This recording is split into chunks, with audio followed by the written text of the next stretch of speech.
Hello and welcome. I am Joel Thornton, Associate Dean for Collection and Scholarly Communication for the J. Willard Marriott Library at the University of Utah. Today we will discuss the value chain proposition, obtaining research insights, the impact of open access, and we'll conclude with a brief question and answer session. One of the biggest challenges that academic libraries face is maintaining relevance. And if you only remember one thing from this presentation, remember this. To be perceived as a valued strategic partner within the research enterprise requires focusing on adding value to processes that are of significant importance to the research enterprise. In the quest for continued relevance, I'll address two very important questions. One, why is ascending the value chain so important? And two, how can we facilitate the transition? In his book entitled Competitive Advantage, Michael Porter discusses value chain analysis. He says that value is determined by a buyer's perception, meaning that the value of services that academic libraries provide is determined by the perception of our users. Thus, just because we offer a service that we think is important, that doesn't mean it's important to our users. A common phrase repeated by librarians is that we are not valued. And as a result, we must continually re-examine our thinking, our services, and our activities. You see, there's a strong correlation between value chain ascension and our thinking. Value chain analysis in this context examines the different types of services offered and categorizes them based on a level of maturity from traditional to emerging services. At the very bottom or at the very foundation are traditional services, and they represent long-standing services that are now viewed as commodities because they are just expected. For example, simply providing access to content is a commodity. We may place a high value on this internally, but our users have come to expect that they are going to have instant access to the content they desire. Next, developing services, they represent services that are maturing but are not traditional. And at the top of the rung are emerging services. And these represent new services designed to address user needs that have recently been identified. An example of this is being able to provide research insights that have never been offered. To advance from traditional to emerging requires a change in our thinking, from being stuck in the status quo, which is level one, to being in tune with and being able to anticipate our user needs, which is level three. And it is at level three where we can add the most value. Regarding research insights, the question is, how can we facilitate the transition from level one to level three thinking and from traditional to emerging services? Like most research universities, the University of Utah is looking to grow research funding. And as a result, the university is prioritizing large infrastructure funding teams to pursue major research grants. That aligns our research portfolio with federal funding priorities and societal needs. Patty will touch on this more, but research offices and research teams grapple with big questions like, I need help with planning our research for the next 5 or 10 years, and large topics such as energy systems or AI or food systems. And the question becomes, what does the future look like? And where should we focus our investments? At the University of Utah, we are beginning to explore ways in which we can collaborate with our research office and information providers to assist in answering these types of questions. This is just one way in which libraries can add value to the research enterprise. In terms of tools, Dimensions is one tool of many with robust analytics that can provide insights into these types of questions and assist in developing a landscape analysis. In the next segment, Patty will delve into the specifics of providing these types of research insights.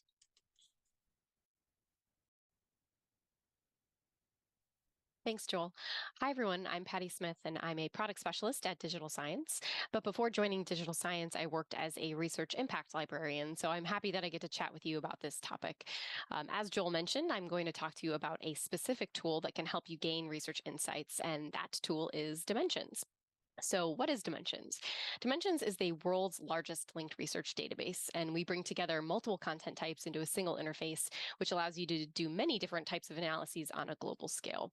So, our aim is really to provide you with data from every step of the research process. So, of course, we provide you with publication data and citation data, but we all know that the world of research is so much bigger than just publications today. So, in Dimensions, you can also search awarded grant data, data sets, clinical trials, patents, and policy documents as well. And kind of the cherry on top of all of this is that we link these things together whenever possible, so you can really follow the breadcrumbs just to discover rich information about all these moving parts in the research life cycle. Because it's one thing to bring all this content together, it's another thing to connect it. And so this visual gives you kind of a sense of where we're making these connections between different content types. For instance, you can see which patents and policy documents are citing publications, or you can look at a grant record and see the resulting publications. And there's about 1.8 billion links within the platform, so lots of links to explore. So you can use Dimensions data in many different ways, from deans and high-level leadership using Dimensions data for strategic planning, down to individual researchers or students using the raw data for their research. And as you can see, there are some use cases specific to the library, such as collection development or assessing open access trends. But more generally, I just kind of like how the library is in the center of this slide visually, because I really think the library can play a critical role in supporting all of these other use cases. For example, I'll just put a star next to the things that I was asked to work on when I was working as a librarian. So our library had a dedicated service around metrics and research impact. So we were very proactive in those types of services. But most of these other things were really one-off projects. You know, some random administrator found their way to the library, asked us if we could help gather data for maybe recruitment purposes, for example. So those were kind of more reactive rather than proactive services that we were providing. But from that experience of being asked those types of questions as a librarian, and now that I work with Dimensions data, I can really see how the library providing research insights with a tool like Dimensions can help ascend the value chain from traditional to emerging services. And so I just thought I would tackle an example patron question in Dimensions in a live demo and just kind of show you how you can gain some of those research insights.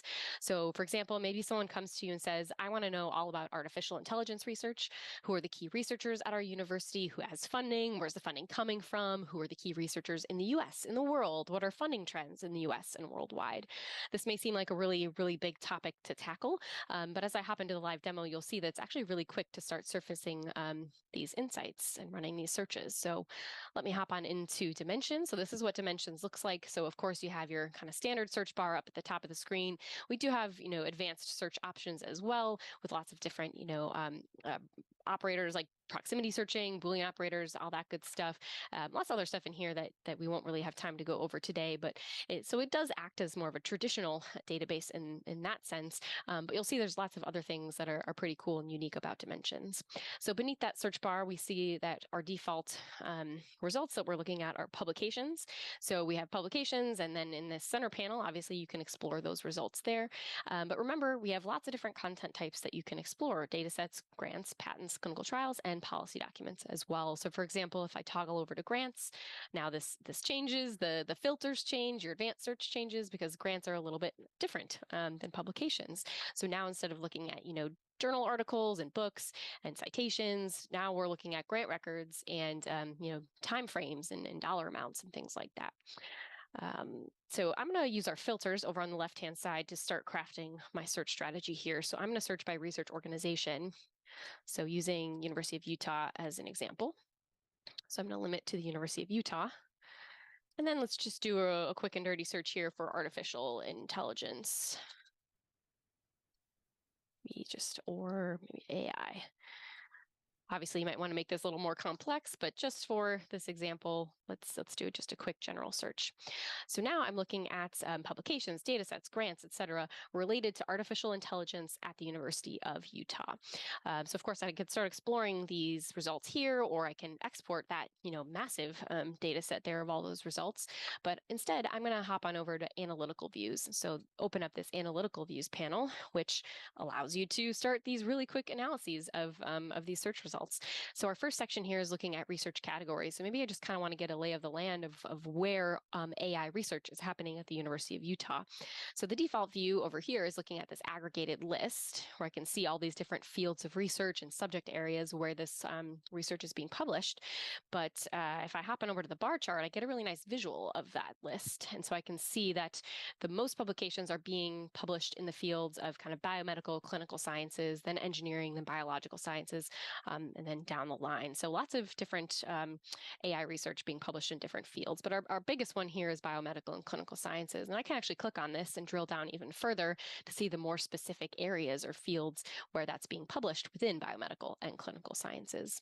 So that's a nice overview of where that research is being published. We also have this other overview panel here where the default is looking at a timeline view where I can see publications over time.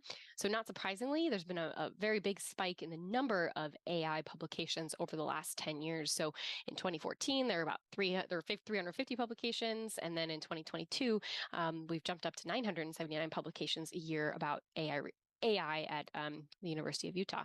We also have this network map that's pretty cool. So we have VOSviewer integrations, VOSviewer visualizations integrated into the Dimensions platform. So the default is viewing 100 concepts, but we can also view, up to 500, 250, 1,000 concepts to make this bigger or smaller.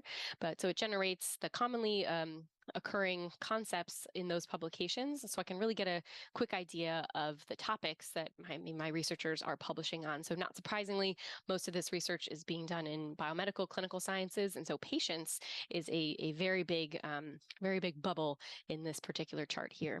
But that's another thing that's kind of cool to explore is what those common co-occurring concepts are. Obviously, then you have some more of those traditional library services that you might want to dig into, or those analyses you might want to do, like open access, looking at the source titles where these are being published or the publishers. We're not going to go over that today, but I can hop on down to researchers and show researchers from Utah. So now I get a really nice, easy list of who these people are at my institution who are doing AI-related research. And all these things are exportable. So if I want to export this table to include it in some sort of report, maybe highlighting our top 20 researchers in AI, that's something that you can really easily do. We want you to use these visualizations and export this information. And all these things that are light blue are clickable, so I can add this person to my search to dig further into their publications if I want to do that. But then we also have funders, so we can see who funded these resulting publications. So I get a really nice view there. But we're going to hop into grants, the grant records in just a second. So we'll take a closer look at funding in a moment. But then if I'm looking at maybe to highlight collaborations, so who are we collaborating with on artificial intelligence research, I can come to research organizations and I get a nice list of, it's in descending order by total number of publications, so who we're collaborating with the most. Or if I want to look at collaboration at a global scale, I can look at this Places tab and I can see where in the world we're collaborating with folks. Or I could toggle over to the GeoMap and get a really nice visualization of these collaborations worldwide. But now I can hop on over to grants to get an idea of the funding trends and what's going on there. So again, I'm in grants and I'm gonna open up the analytical views. So again, your results change a little bit depending on what content type you're in. But again, we have researchers. So now I can come down to see who the researchers are at my institution who have funding in this area. And in this case, maybe I want to put in a filter here. I want to look at 2023 and beyond. So active grants now and into the future. And so now I can see this now reflects active grants now and into up to 2028. So we can see who has funding at our particular institution and who those funders are. So we can see how many grants we're getting from different funders and the aggregated dollar amounts as well. But so far, we've just been looking at this through the lens of the University of Utah. If I take Utah out of the equation, now I can do some digging into, worldwide or perhaps just in the US who's receiving funding in this particular area. So we're looking at funders right now. But if I go back to researchers, now I can see who those researchers are worldwide who have funding in artificial intelligence research. Again, we're in grants, but I can go back to that publications content type to see if I want to see who's kind of the most productive in this area as well. And then I can see, again, the funders worldwide. And so I'm seeing a lot of international funders, but maybe I just want to zoom in to look at US funding. So I could limit to country of funder, United States, or we have this really handy funder group that we have created based on feedback from folks. If maybe I just want to look at like U.S. federal funders, I can limit to U.S. federal funders as well. And so now I can see just U.S. federal funders that are funding AI research in this time frame. And if I want to assess funding trends over all time, that can be kind of handy to do as well. But I can take the time limit out of my search. And now if I hover over any of these funders, I get this little open chart icon over here. I can open this up, and default view looks a little strange because it's comparing funding amount in AI versus their total funder budget of billions of dollars. But if I turn that off, now I can see, again, not surprisingly, there's been a massive spike and growth in funding in this area. And now 4% of funding from this funder is going towards artificial intelligence research. I see the dollar amount as well, versus back about 10 years ago, about 2% of the funding was going towards AI research. So it's doubled over the last 10 years.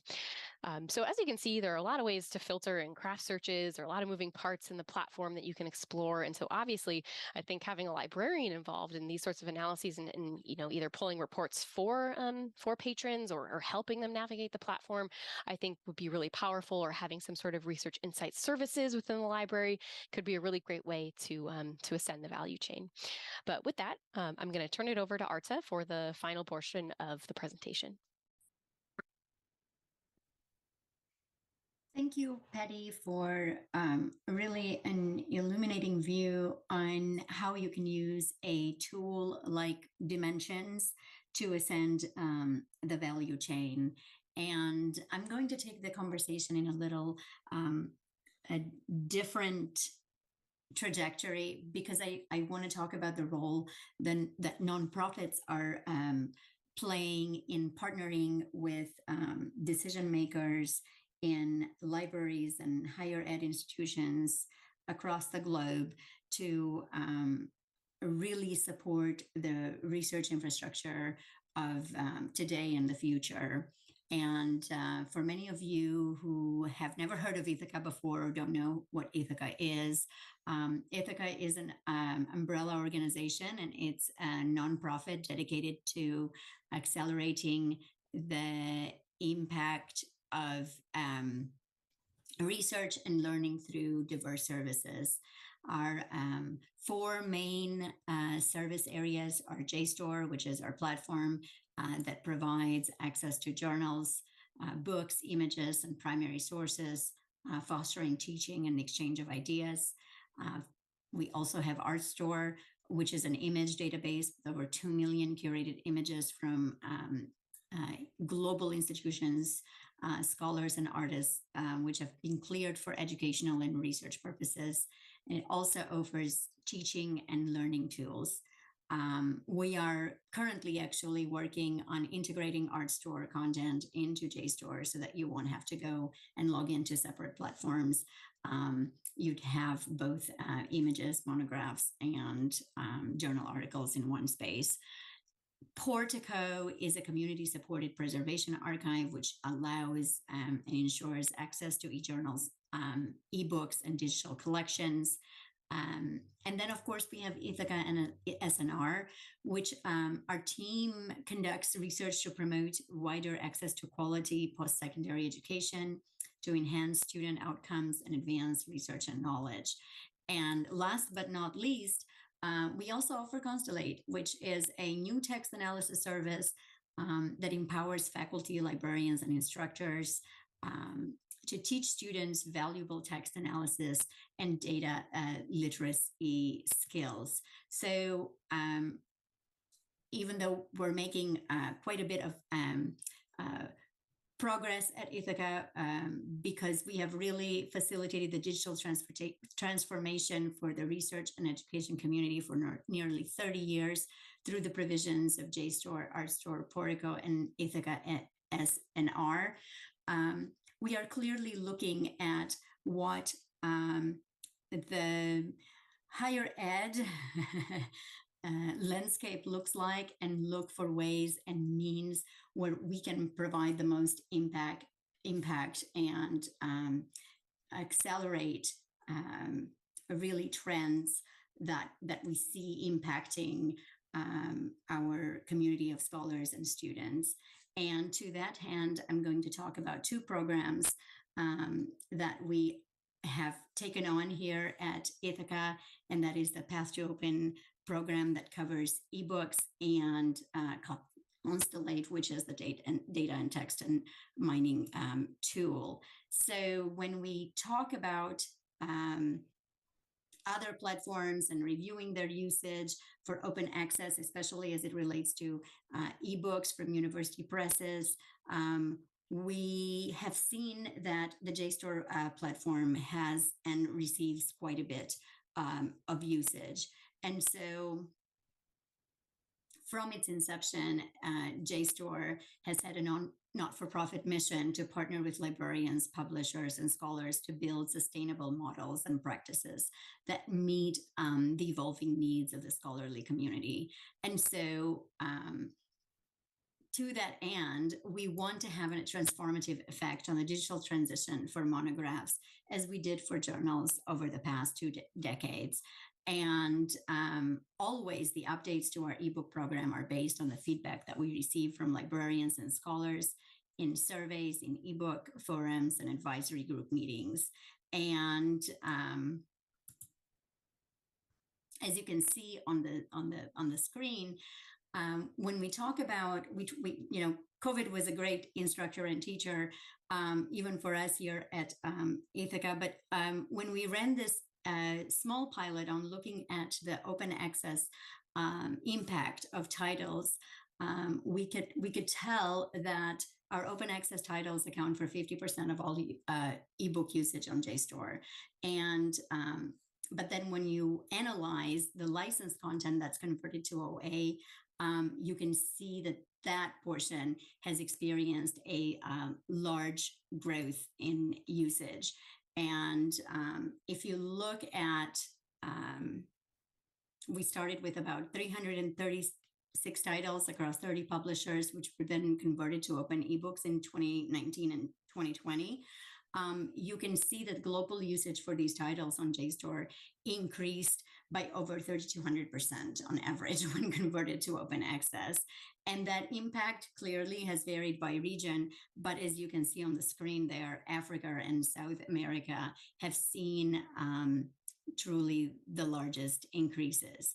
So we know that monographs and OA have the capability of having an immense reach in both our scholar community and our student community. So we recognize that the current landscape as it exists for libraries, they're tasked to do more with less, and funds have been redirected from humanities to STEM. Institutions have offered OA programs that really are unscalable or focus on large publishers or are from commercial organizations. At the same time, university presses face declining sales and the pressure to publish in more lucrative disciplines to the detriment of bibliodiversity is there. Authors question if their scholarship is truly making an impact with fewer university presses and monographs published at worse sales. And at the end of that chain, readers are left out of prices because as the prices go up and fewer libraries can invest in titles in the social sciences and the humanities. So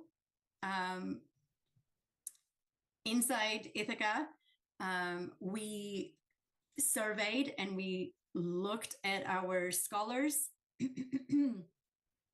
and looked at our publishing community, and we came up with a proposed solution.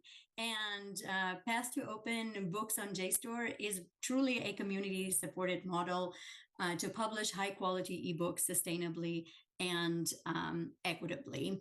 Institutions can acquire Path to Open Books on JSTOR for the first 3 years, after which then titles are released openly to the world.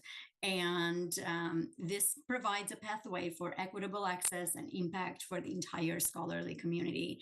So what are the benefits of such a program here at Ithaca? Well, librarians will be able to acquire affordable, high-quality frontlist titles immediately upon publication.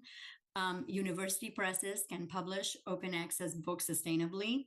Authors can reach a global audience. Readers worldwide can gain access to valuable content. And even though we have ambitious goals in mind, we are trying to achieve this in a sustainable way for publishers. And the equitable access here and the readers worldwide gaining access will occur after the embargo period. So how does this plan work? How will this work if you move from concept to real implementation? Academic institutions will pay an annual subscription fee to access a growing corpus of titles exclusively available on JSTOR. And we initially started with 30 plus university presses that have contributed ebooks. The first 100 titles will be published by end of 2023. 300 new titles will be published annually over the next first 3 years to reach 1,000 plus titles through the duration of the pilot. And only the participating libraries will provide institutional access to those titles during the first 3 years after publication. And then at the start of the third year, following the publication date, then all of those titles will be converted to open access. And so the books will be available in print. And that way we can minimize acquisition workflow challenges and publication costs. And when books are converted to OA, they will be available to be published on any platform the University Press selects, in addition to JSTOR. And what do we hope to achieve? Hopefully, we will have a clear partnership between publishers and university libraries. But at the end of this 3-year pilot, 1,000 titles will be open to the world. And if you're wondering what kind of disciplines will be covered in this pilot program, when we look at the usage data from 2016 to 2022 for open access and licensed titles by just JSTOR disciplines, there were 26 subject areas that were identified to use for title selection criteria. And this was determined by titles that had a combination of above average usage per book for both open access and licensed access. And the top overall usage for both and an above average usage percentage increase for open access titles was converted from licensed access. So if you look at that screen there, you'll see that the gamut and even though you'd notice that there are quite a few humanities and social science titles there, technology, peace and conflict studies, health sciences, international relations, economics, developmental studies, linguistics, management, organizational behavior are well represented. So that's our Path to Open program. But aside from the Path to Open program, here at Ithaca JSTOR, we've also are providing a service where we're teaching students and faculty truly how to teach text analysis with a tool called Constellate. And when you think about the data mining skills and the demand that is out there in the world to be efficient, not just to learn the basics of Python, but really to mine text in large volumes, it is unlocking new fields of research, and it's changing what is possible for us as humans to know and act upon. And so by creating competence and confidence among students working with text as data, we're preparing them for the workforce where data literacy and analysis is becoming the most valuable credential that employers are looking for in nearly every field. So we're offering tutorials, we're offering live on classes to teach our community of students data literacy skills in an open lab with a live instructor, and as well as recorded sessions. And with that said, I am going to stop here. But if you need to know more, because I know that I've ran way past my 10-minute allotment provided, I want to really, really open up the conversation to Q&A. And so with that said, please feel free to enter your questions in chat.